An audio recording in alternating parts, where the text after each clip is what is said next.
Don't scratch the boat with it. Careful. We're doing a little boat trailer redesigning here. I'm gonna bring them out and support it over here. So I'm about to cut all of these loose after I jack up the boat and find a way to support the weight of the boat. Look how far between the bottom of the boat and that roller, and then this axle tubes too, the way they did them. And we cut off these big old horrible tail light brackets they had sticking up here. So what we're doing is we're cleaning this trailer up. We're gonna get rid of all these little junk, old rusty light fixtures, old welds and stuff, and get it all ground smooth everywhere. We're gonna give this trailer a rehab, and we're gonna try to get the boat lowered down about 8 to 10 inches lower. So it's a set of springs, one sitting out wider, the other one sitting more in, crisscrossing each other instead of a rocker in the middle. Because these are just truck springs. These are homemade axles.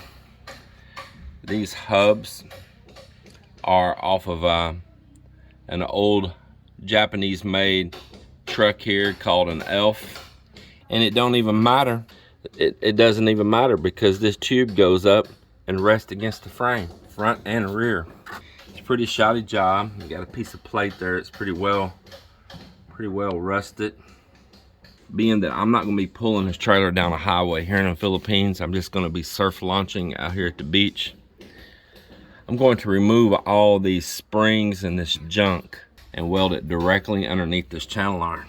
And I'm gonna move this axle way forward, and I don't mean just a little bit, a lot. It's not a factory made trailer, it's a homemade trailer. So you see here, I've cut all the front springs off. I'm gonna bring it forward quite a bit. They were actually stuck like right on the very rear of the trailer. These saddles, this right here cradles in on that tube.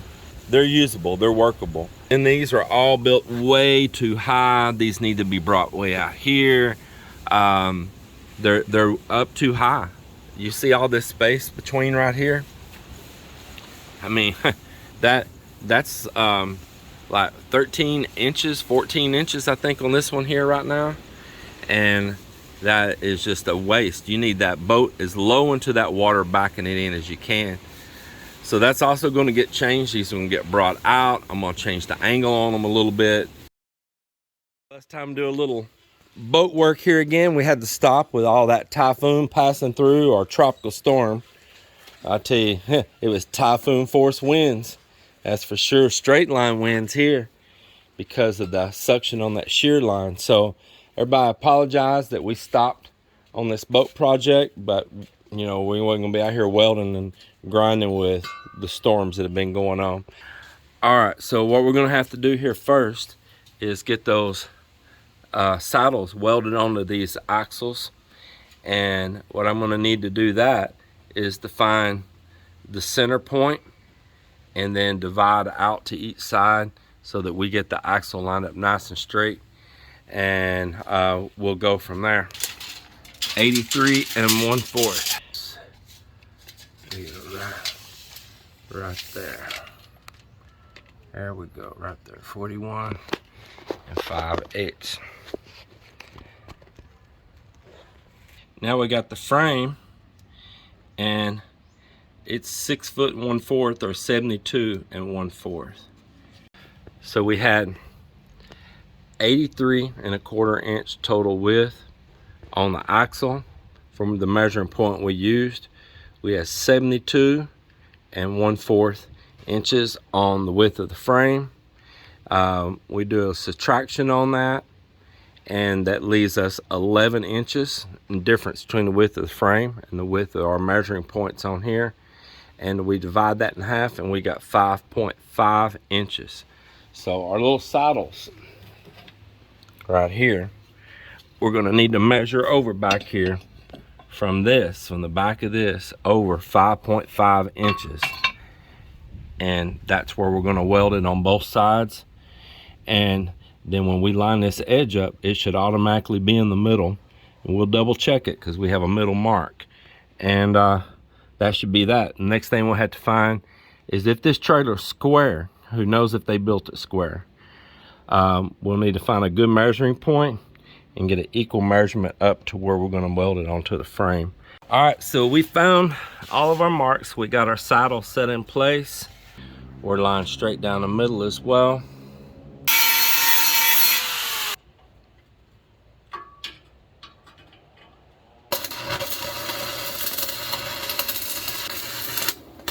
Whew, that was hot in the armpit.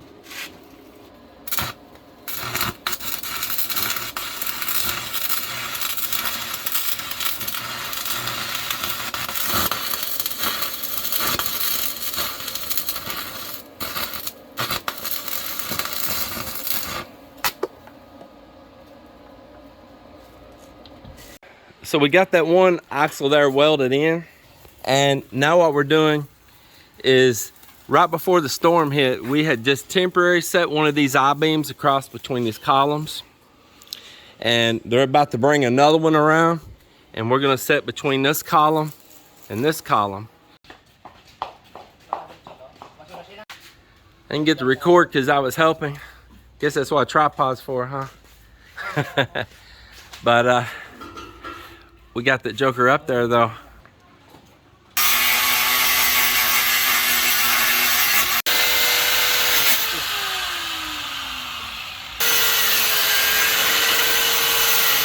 But it's a new day. Mott got here this morning and he resumed right back to cutting all these shackles loose on these springs, and they're actually all cut loose right now. We're also going to have to stop and weld some loops to be able to hook onto up there on that I-beams, and where we're going to put the come-alongs and the slings. And my idea is on these U-bolts that we're pulling off, like this right here, we're going to probably just drill, or we may have to, we don't have a torch here, but we might be able to use a welding rod if we can't drill it, and blow some holes. You can use a welding rod to torch with if you know how. Turn the heat up and blow some holes through, and use these, man. Check this out, man. These are really good. And put this through the flange and use it as a lifting hook right there, as a loop to hook those come-alongs on. I tell you what, those springs are heavy, right? I picked that out pretty heavy. Man, I bet you maybe 60 kilos, 70. Yeah, they're heavy. And you take all four of those and some other stuff where you remove these fenders and all. Man, we've taken a lot of weight off this trailer. Yeah. All right, well, maybe we can get those back with that other scrap underneath there. Nice to make a bulldozer. Yeah, you know, I was going to mention that. I was thinking about that yesterday when you were underneath there working. Is they'll take these springs and heat those and make bolos out of them. That's what all the bolos in this country are made out of, is truck springs, car springs. Yeah, really good, hard, tough metal. I got a couple of other ideas I'm thinking about doing with some of those leaf springs. We'll show that in upcoming videos. Don't want to spoil it. Yeah. Once we roll this forward, we'll be able to get these little pieces off here. I don't want all this stuff welded on. I want to knock those welds, remove these little plates where they had those fenders on, and have everything smooth so we can paint it nice and clean and seal it up. There it is. Now he can get in there to cut those other U-bolts.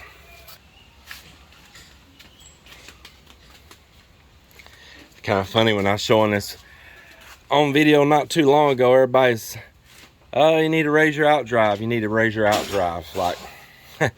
Like when we lower it down, I don't know, I can't raise the outdrive. It's kind of funny. Appreciate you watching out for me though.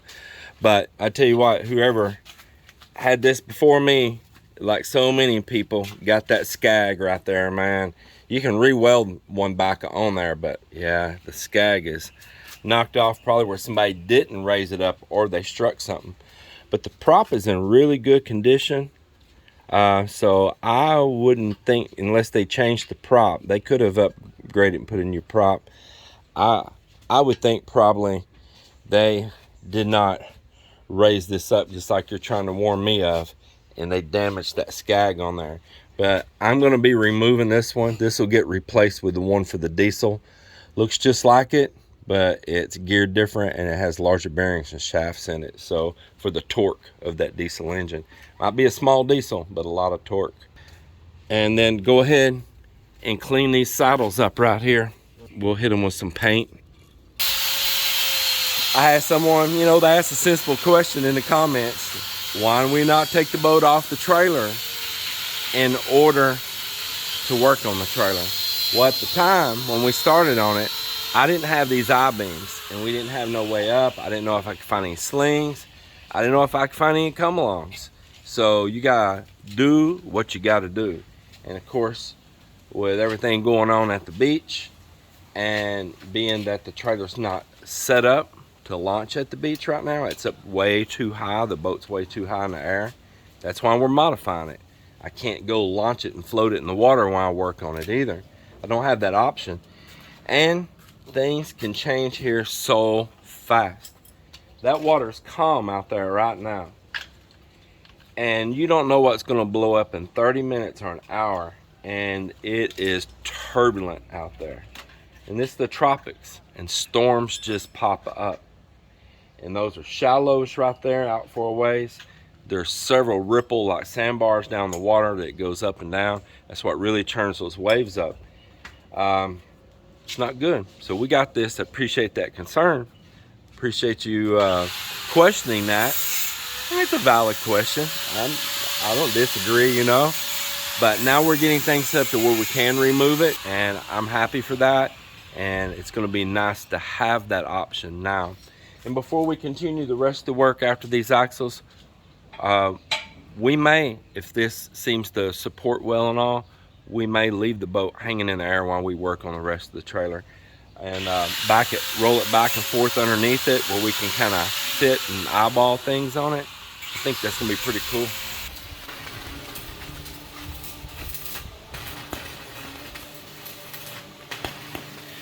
We don't have a torch here, so we just crank the welder open, wide open, and using it like a torch to blow holes out in this I-beam. If you've never done that, you can do it.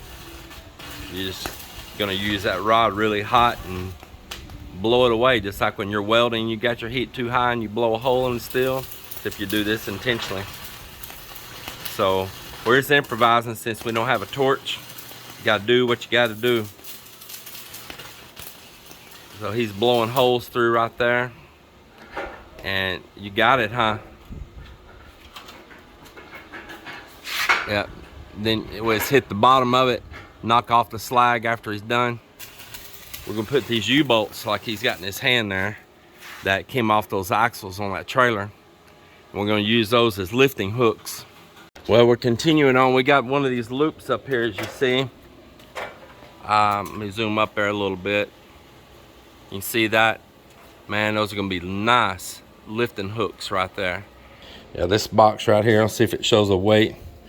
E6011, 5 kilos of them right there.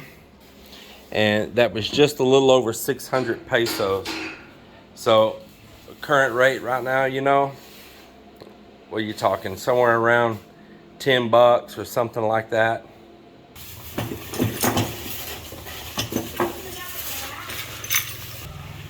My cute little nieces, boy. Cute little nieces, man. He's finishing up the final one here right now. Then we'll use all these come-alongs here. Right there.